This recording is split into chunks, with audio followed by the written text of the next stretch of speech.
All right. Shut this thing off. It's like watching a Hallmark movie with me, right, Brian? I'm everywhere. Okay. I said that it is hard. It is hard getting up here. I would not get up here right now if I was not prompted to. I promise you. God gave me a word a couple weeks ago, and I was just kind of marinating on it. And anyways, we went to leave here. I think maybe a Wednesday or two ago, or maybe a Sunday. I don't know. Anyways, I was getting in the car, and Adam and JB was talking, and they were like, "Hey, do you want to go Sunday the 17th?" And I'm like, no, I didn't. No, I didn't. I don't want to. I don't want to stay. I love being in here and worshiping with you guys, but I love listening to you guys. And so, but anyways, God told me. He said you need to do that. And He told me. He said, don't you ever measure yourself, young man, by how people respond. He said, don't you ever. He said, don't you don't measure how you do by how many people show up or how people respond. I could give a flying rip if I can hear a cricket in here. I'm going to do what God called me to do, and you guys have to do what God called you to do. So you have to respond. And when I speak about this stuff, what I'm going to share tonight, when I speak about this, if something comes to your heart that is really bothering you, it's one thing to tell everybody about it, but it's another thing to actually do something about it, because there's things that come between us and God at times. It's that simple. But anyways, so a buddy of mine the other day, and God is the same yesterday, today, and forevermore. He never changes. The same God that saved you back then is the same God that is still here today. He never changes. So I talked to a buddy of mine a couple weeks, probably 2 or 3 weeks ago, that I mountain bike with for years. And anyways, he moved away down in Tennessee, and he called me, and he's distraught. Had some things going on, just kind of really burdensome. And anyways, I was talking to him, and he told me, and he said, I feel right now that I am as far from God than I've ever been. Like when he first saved him, he said, I'm as far now. And God told me, he said, it's not my problem, Tim. I'm the same today, yesterday, and forevermore. Yeah, God has went nowhere. Right. God has went nowhere. There's times where we may go different places, but God has went nowhere. So anyways, what God told me, he said, so anyways, years ago, I would mountain bike. And I started biking years ago, and this was about what I was telling you about this morning, Robert, when I mentioned this. But anyways, years ago, I would mountain bike, and one of these guys the guy that talked to me, I would mountain bike, and man, I loved it. I loved the Lord. But man, I really enjoyed mountain biking, being in the woods and just being out there. And it became a problem. It became a problem. The devil don't come he comes as an angel of light. Yeah. He comes as a wolf in sheep's clothing. It may seem pretty. It may seem, well, man, I just like to, whatever it is, whatever your thing is that you like to do. Like I said, when my knee was hurting a few years ago, I got water on my knee, and God, I really felt like God told me, He said, man, get a knee brace. So anyways, I couldn't straighten my knee out. Anyways, I put that knee brace on, and I wore that knee brace for probably, I don't know, maybe a month or so. And man, it was helping my knee. What happened is I had water on my knee, and that knee brace was helping my knee. Well, we were up on date night one night, and we were walking through the mall. And anyways, my knee started hurting bad, like really bad. And I'm like, what the heck's wrong with me? And God says, take it off. I brought that to you to bless you, but you've held on to it long enough. And what once came into your life as a blessing, when you hold on to it too long, it will become a curse. Wow. God will do things just like when the bread came down from heaven. God said, gather everything. It was a blessing. But they had to do exactly what He said. They tried to gather up more. The next morning it had maggots and it was bad. So like I said, so anyways, the mountain biking thing, it was awesome. I really loved it. It built a lot of relationships. God was being glorified. I was ministering to these guys, but then it became a problem. Because instead of actually going out and riding, I began to worship it. Well, what was happening is God was running this way and I was running this way, and I allowed something to come between us. The problem with two things running parallel is they never intersect. Right. What I needed was a head-on collision with God to get back. But you know what? Once again, God is the same today, yesterday, and forevermore. God went nowhere. I moved off of the path, and I had to get back on the path. So what God told me the other day, He said, you need to close the gap. When I was mountain biking, I went riding the other day, and he said, you need to close the gap, just like you did back then. Yeah. When you were biking, what was once a blessing became a curse because I started worshiping it. Well, what happens is when you do that, you create a gap. A gap is, definition, a gap. It's a break or a space in an object or between two objects. So what I did is I actually created a gap between me and God. Not that I wasn't saved. I was saved. I just literally, sometimes religion comes in. You saw the rules and all that stuff. Next thing you know, it causes a gap. Yep. So anyways, so the biking thing, what was once a blessing became a curse. And one thing in life, whatever you idolize, and whatever you squeeze the tightest, eventually you will demonize it. Yeah. You will squeeze it right out of your hand. Once that something that you love so much, you'll literally squeeze it right out of your hand. Because God says that He is the true God. No other idols before Him. Right. So anyways, God literally took that out of my spirit. I did not ride for probably 2 years. I just didn't. I rode a little bit on the road, but I just didn't mountain bike. And those guys like, where are you at? And I'm like, it become a problem. And I witnessed to them like, it become a problem. It may not be a problem for you guys, but it's a problem for this old boy. And this has come between me and God. So I have to set it aside and literally get right back on path. Okay. But what happened is, God will deliver you from things like that, but then He will allow you, when it's not a problem, to go back into that season. So now that is a special place that I go. I get on my bike and I just worship, and it's between me and Him, and that's where I hear clearly from Him. There's many altars that I have built along the way. That's one of the altars that I go to, and God talks to me. Whether my heart rate's really high, it don't matter, but God talks to me that way. So anyways, so that was a problem, and then God brought that back around because He was going to use that for His kingdom and His glory to show me things in order to minister to people. So anyways,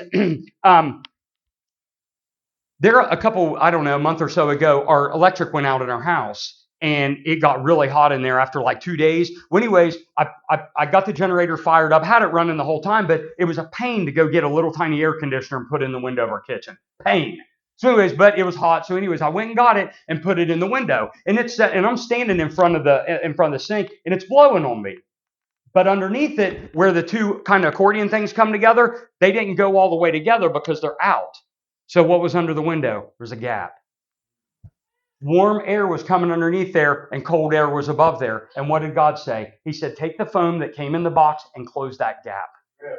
You have to, guys. There is things that come between us and God. And when God speaks to you about something, you have to do something about it. Don't tell everybody about it. Tell the one who created you. Tell Him about it and say, God, just remove it. Because there was one time I was hung up on something really bad. And God told me, He said, that is between us. And it wasn't the biking, it was something else. He said, that is between us. He said, do you know why I haven't delivered you from that yet?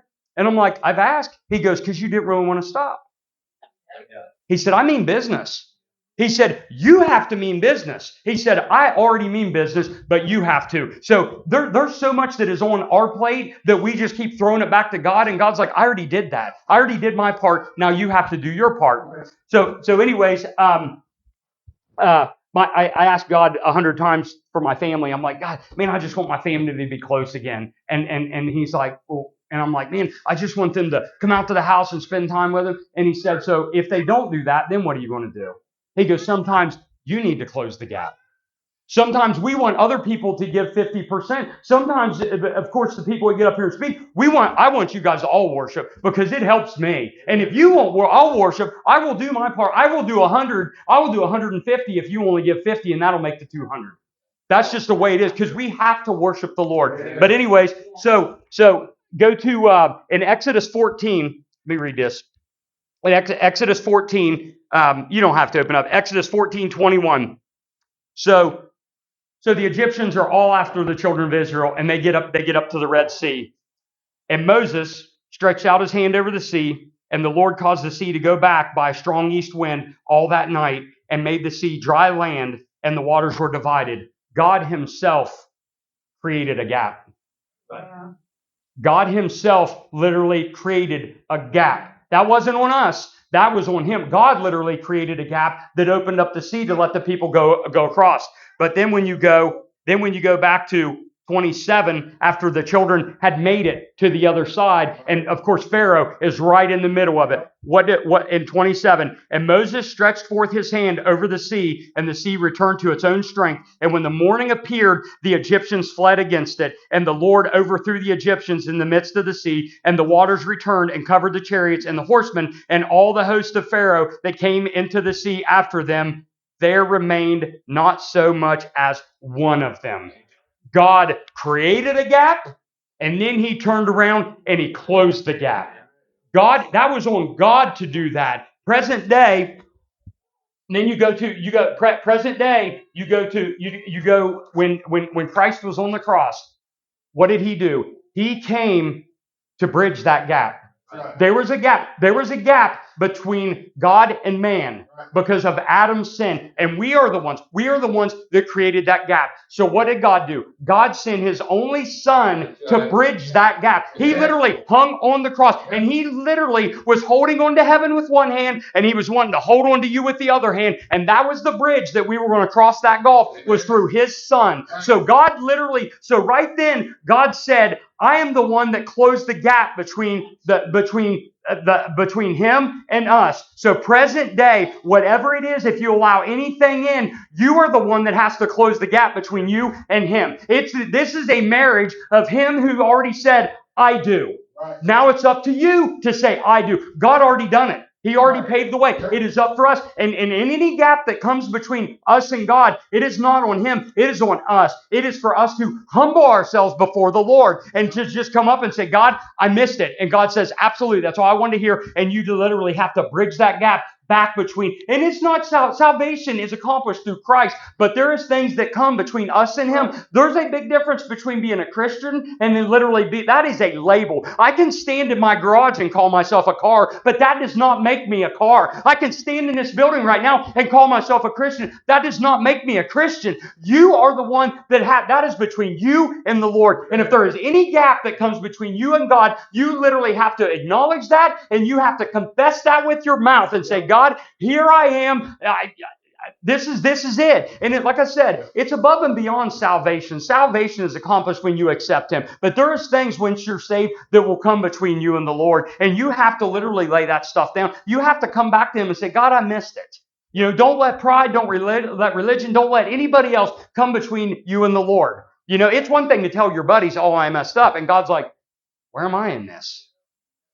Your buddies ain't going to bring you back in relationship. You need to do that. You need to talk to him. So one more here. Anyway, 2 Samuel 12. 2 Samuel. Hold on. It's 2 Samuel 12. Let me read this. I love this. All right, 12:1. And the Lord sent Nathan unto David. Oh, man. And he came unto him and said to him, there was two men in one city. And Adam talked about this the other day. There was two men in one city, one rich and the other poor.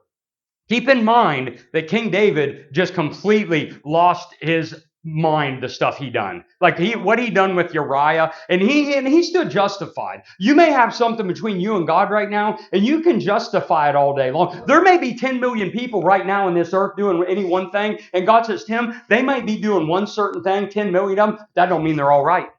It is possible that 10 million people could be doing one certain thing and they be completely wrong. King David was completely wrong. I promise you, without a shadow of a doubt, God was trying to talk to him. But I believe truly in this life that God speaks the same volume, but he gives us the remote. And I believe he was crying out to King David, and he said, David, where is the man that was after my own heart? You were the man that was dancing before me. And where are you at now, King David? But King David stood justified. And when you try to stand justified and use your religious reasoning, you build a wall. You create a gap between you and God because you think that you're right, you're on the throne, and that God is not on the throne. There is only one God that is on the throne. A slave cannot have two masters. You are either God or he is God. One or the other. So King David, in a backslidden state, God sends Nathan unto David, and he came unto him and said unto him, there was two men in one city. And I love this story because God knew exactly this story was going to pierce David's heart. Knew it.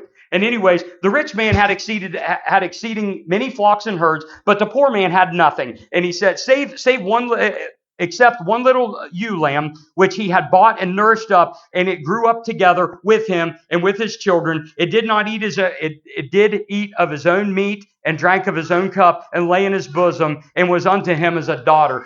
Apparently this little guy was like Ollie, didn't have any kids, and literally just had this ewe lamb. And I'm telling you, I would do just about anything for that little guy back there. I love him as a child, and just like I love you guys as children, I love that guy. So anyways, this guy had this little ewe lamb. And and there came a traveler unto the rich man, probably just some three-piece suit guy, and then the guy that this other guy wanted to impress him, and he spared to take of his own flock and of his own herd, and to dress for the wayfaring man that was come unto him, but took the poor man's lamb and dressed it for the man that was come to him. Dressing, he killed it, slaughtered it, was going to feed it. But anyways, I think of Naboth. I think of Naboth in his vineyard and Ahab. Ahab had his own stuff, but he wanted Naboth. This guy wanted this lamb instead of using his own lamb. So anyways, and David's anger was greatly kindled against the man. And he said to Nathan, as the Lord liveth, the man that has done this thing shall surely die. And he shall restore the lamb fourfold, because he did this thing, and because he had no pity. And Nathan said to David, thou art the man. God himself sent Nathan to David to tell him to close the gap. There was a gap that came between them two, and it needed closed. And I'm telling you, David could have kept going one way and God running parallel, but that thing with Uriah was between him and God. And David had to get things right. And God loved him enough that he sent somebody to him to tell him, you need to close the gap. So if it's somebody in here or anybody online, if there is a gap that comes, I don't care if it's religion, I don't care if it's a phone, I don't care if it's food, I don't care if it's money, I don't give a rip what it is. God, the devil knows what is dear to you. He does. The devil knows that the devil knows this body is very dear to me. I do everything that I can because I want to be here as long as I can, and I want to minister to people and love on people and build relationships. So what does the devil do? He comes after this vessel, but I was already bought with a price. The precious blood of Christ is what saved my soul. That's where my healing came, and I don't walk by sight, I walk by faith and what the Word of God says. And if there is anything that has come between you and the Lord, you have to lay it down. You have to lay it down, because you will just continue to run, and the devil will tell you, oh, don't go up front, because then people are going to think you've done something wrong. We all do things wrong. Good grief. That's why it humbles me to get up here. I messed up yesterday. I'm like, God, why do you keep using me? He said, why do you keep making it about you? You need to make it about me and quit making it about you, because we will be rendered useless when we make it about us and not about Him. It's always been about Him. It will always be about Him. Long after we were gone, it will still be about Him. He was good before we came. He'll be good long after we're gone. It's about Him. And if there is anything that has come between you and the Lord, you have to lay it down. He will not do that. He already said, I do. So therefore, you have to say, I do. And you have to be in agreement. You have to be equally yoked with God. You cannot have anything in between you and Him. And I praise God. If God is dealing with you about anything,